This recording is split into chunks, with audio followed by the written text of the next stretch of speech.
La nouvelle série Saint Seiya arrive et donc c'est ceci.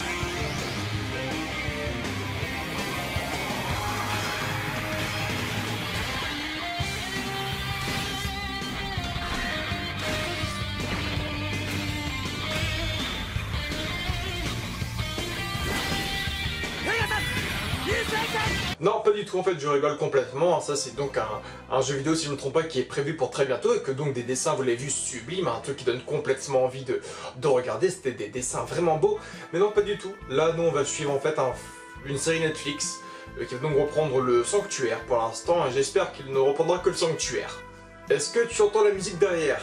C'est plus ou moins la musique sur laquelle va pleurer beaucoup de fans aujourd'hui, parce que oui, Netflix ne s'arrange pas en fait, hein. Netflix continue un peu à persévérer dans la merde qu'ils font, et je ne sais pas jusqu'où ils vont aller.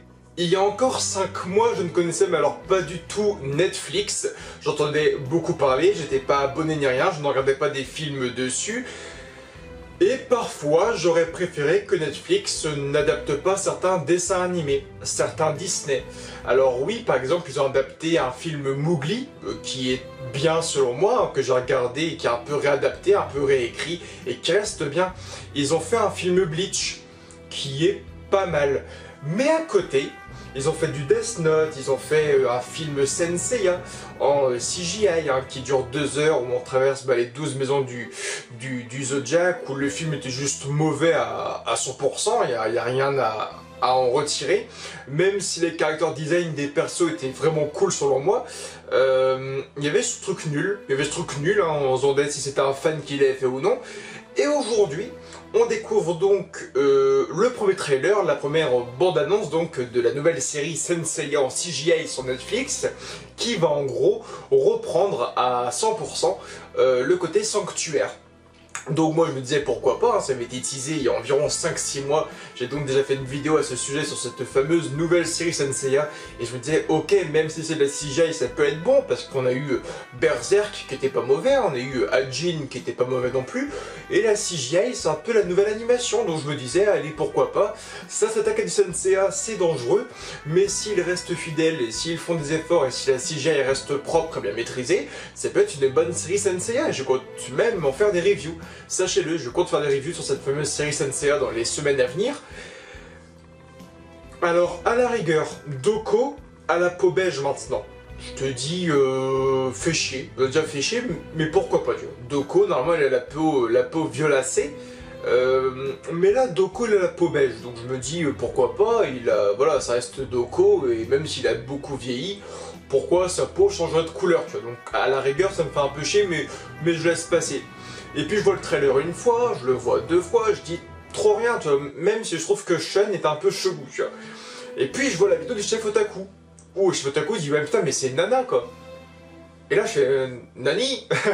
Donc je remets le trailer et j'étais pas du tout attentif. Et c'est vrai que Shun est une femme.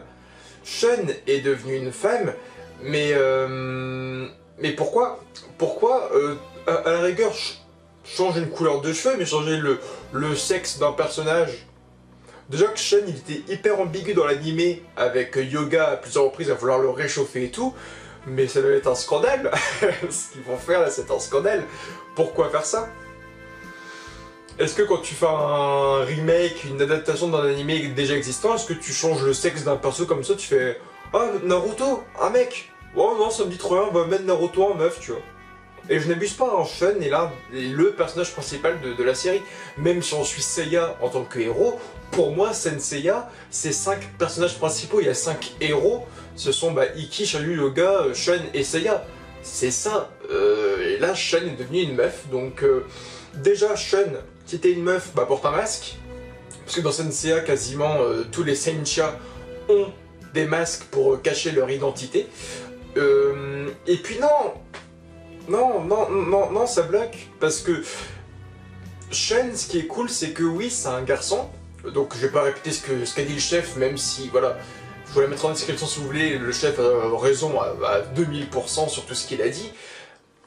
Shun vient de la constellation d'Andromède. Andromède, on a un personnage qui est androgyne, et c'est là où c'est hyper intéressant. C'est que tu peux très bien regarder la série sans entendre le CU ni rien, et te dire putain, ce perso, est-ce que c'est un gars ou est-ce que c'est une fille? Parce qu'on dirait un mec. Mais d'un côté, il a l'armure rose, il a un peu... Il est très doux et tout. Mais là, on rentre dans une sorte de sexisme où le mec qui va gérer la série Netflix se dit ouais, mais non, il faut pas qu'il y ait que des mecs donc balèzes dans Senseiya, il faut qu'il y ait des filles. Mais ferme ta gueule. Ferme ta gueule.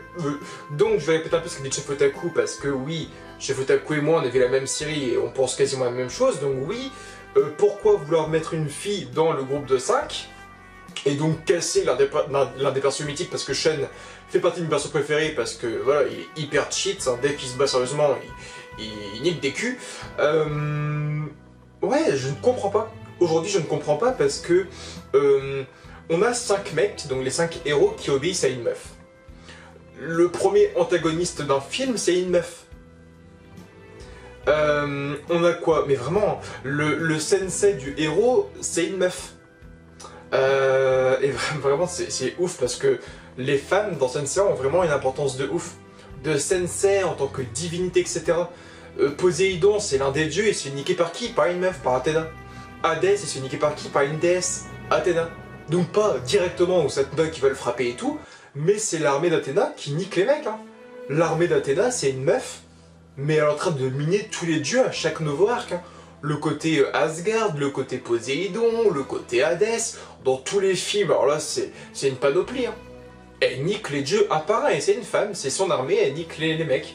Donc, même si c'est Seiya, Yoga, Chayu, Iki et Shen qui vont foutre des droites sur les méchants et tout, c'est l'armée d'une meuf qui gagne tout ça.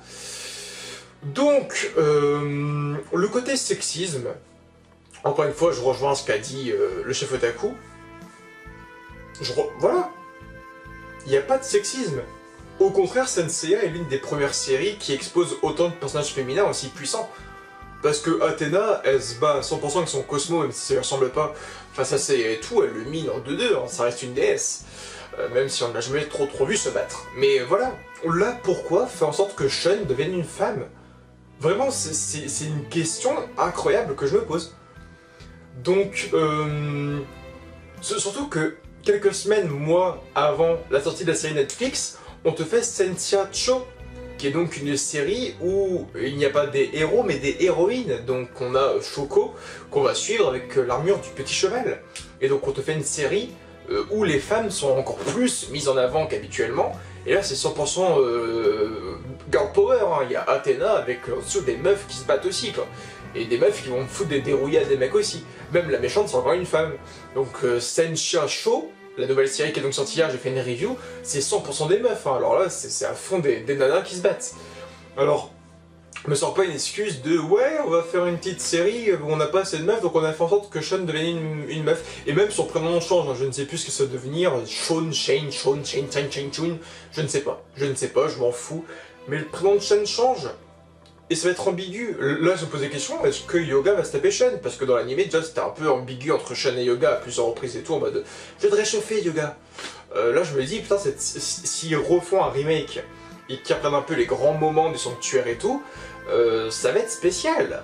Ça va être très très spécial, parce que Shen va pouvoir se taper tout le monde. Surtout qu'on va, on va avoir, comme disait le chef, voilà, une sorte de côté où ça va être voilà, je suis une femme et je peux être au même niveau que les mecs et niquer des culs. Mais c'est con comme je vous l'ai dit. Parce que ça reprend des mauvais codes, de la connerie, tout simplement. Il n'y a même pas besoin d'expliquer les trucs, c'est con. C'est vraiment con, il n'y a rien d'autre à dire. Voilà. Donc, pourtant ils améliorent la série. Hein. Je prends le fait que il n'y a plus les grosses box. Tu vois, par exemple, les chevaliers n'ont plus les grosses box où ils marchent avec et tout. Ce qui était hyper stylé. Hein. L'arc de Hadès, si vous vous rappelez, avec Seiya et tout, et Shen qui partaient de chez eux avec leurs grosses armures et tout, qui portaient pour aller jusqu'en Grèce à pied, rejoindre Athéna et tout.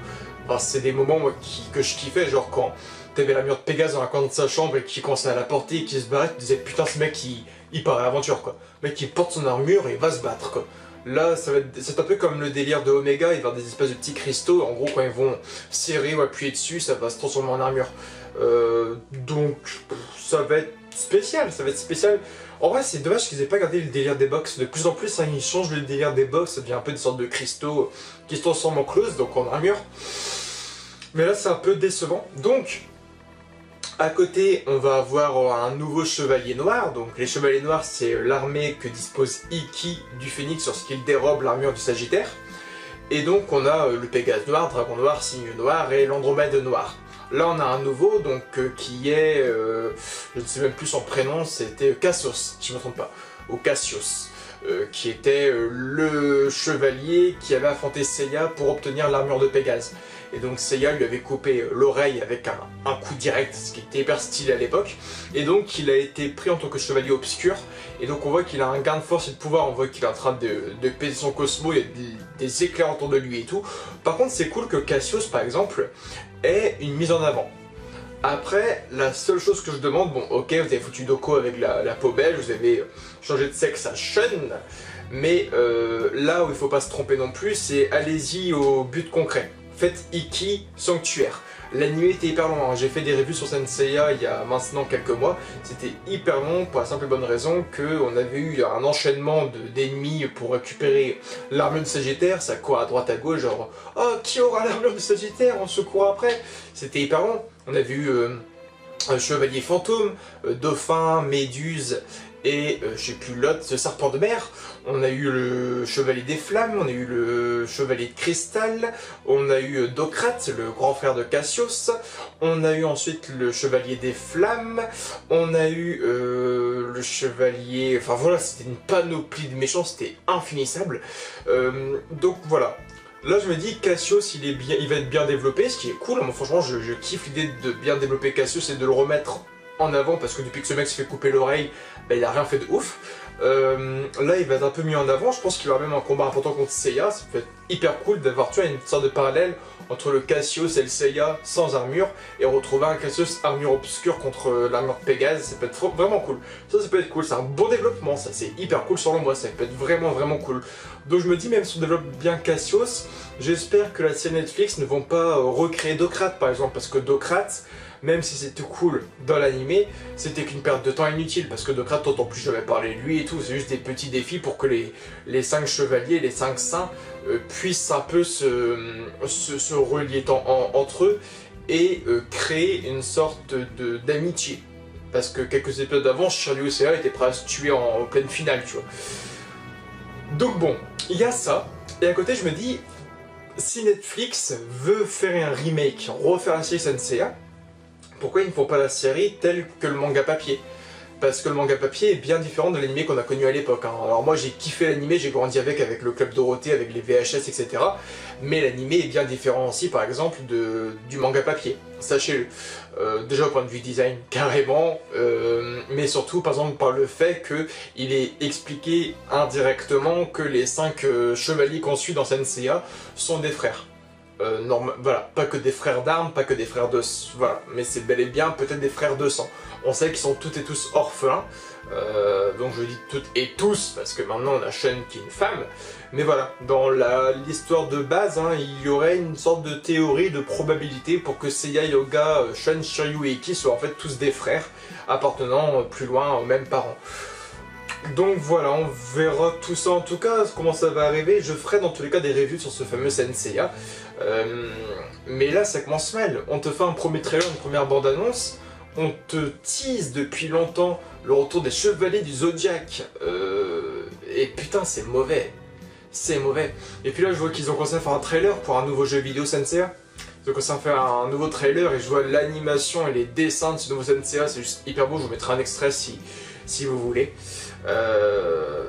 Mais voilà, c'est dommage. En tout cas, donnez-moi votre avis en commentaire, je vous aime fort et bye tout le monde, et à très bientôt pour de nouvelles vidéos.